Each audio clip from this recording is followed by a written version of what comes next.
I was a complete skeptic until I watched Dr. John Campbell's analysis of this relic. If you haven't got time to watch this video, I think the evidence for this being the actual burial shroud of Jesus Christ himself is quite convincing. It's definitely a human being on the shroud. It's anatomically perfect.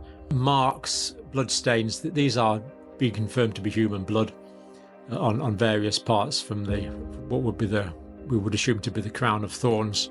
Dr. John Campbell is a retired nurse educator. He was a clinical nurse and a nurse tutor for over 30 years. I just wanted to share my thinking on this. It's about the Shroud of Turin, which is a shroud in the Cathedral of Turin in Italy. And this is so fascinating, and I've been looking at it for a few months now. It's an overlap between science, pathology, medicine, all aspects of science with history. And it's the image of a crucified man. Here's the picture that you actually see if you look at the shroud itself. This is taken from the 1978 exploration scientific investigation.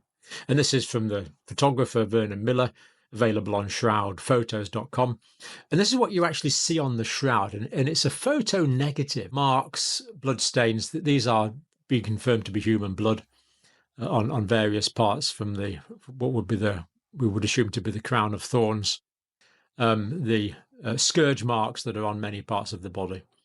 And this is what we actually see when you look at the shroud itself. There's definitely a human being on the shroud. It's anatomically perfect. His suffering is beyond imagining. So what we actually see here is we see the scourge marks on the front, going on down onto the legs.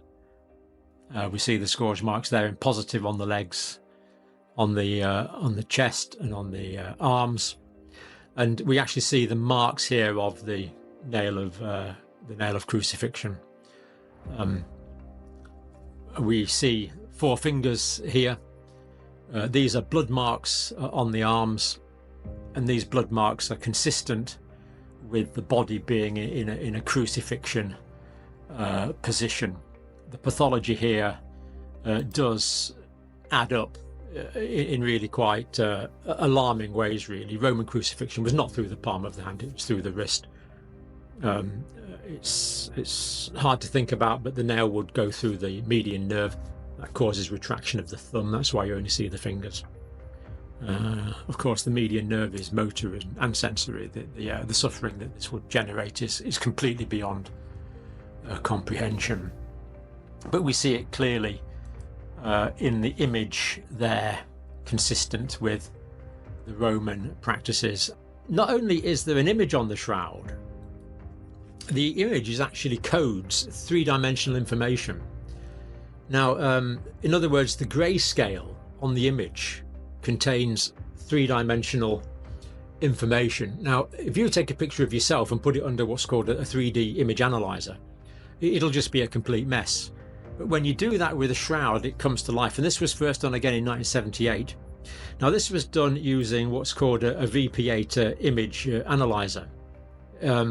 It takes 8, the original one took 8 scales of grey and transformed that into 3-dimensional information. Now, this was actually developed by NASA. But when they put the shroud image under that, quite a bright idea to do that, quite incredibly, it was seen to have 3-dimensional information, and you get this face emerging, the face of the dead man of the shroud here emerging. And likewise, all parts of the body have this 3-dimensional data on it. And again, quite unique. So there's things here which are completely unique. The image on a non-photographic material, the linen cloth, that actually encodes 3-dimensional information. So the intrigue only grows as we learn more about it.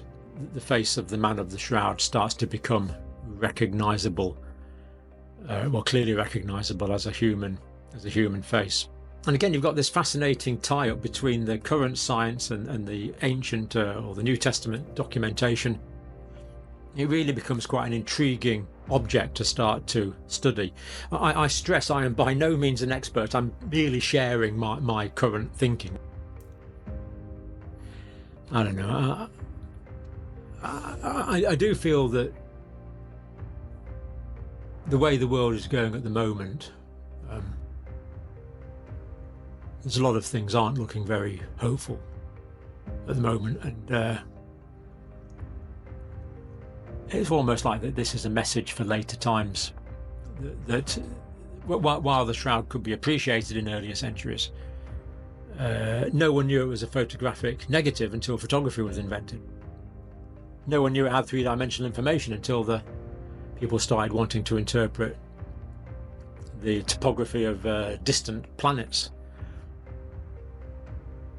There we are. For now, thank you.